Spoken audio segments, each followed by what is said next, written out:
আকাশের দিকে তাকিয়ে কি কখনো ভেবেছেন কিভাবে জন্ম নিল আমাদের এই বাসভূমি পৃথিবী?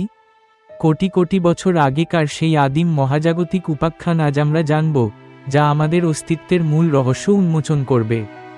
প্রায় 460 কোটি বছর আগে আমাদের সৌরজগৎ ছিল হাইড্রোজেন, হিলিয়াম গ্যাস ও মহাজাগতিক ধূলিকণার এক বিশাল মেঘ, যাকে বিজ্ঞানীরা সোলার নেবুলা বলেন।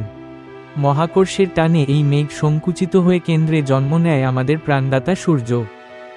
সূর্যের চারপাশে থাকা বাকি গ্যাস ও ধূলিকণাগুলো একটি চাকতির আকার নেয়।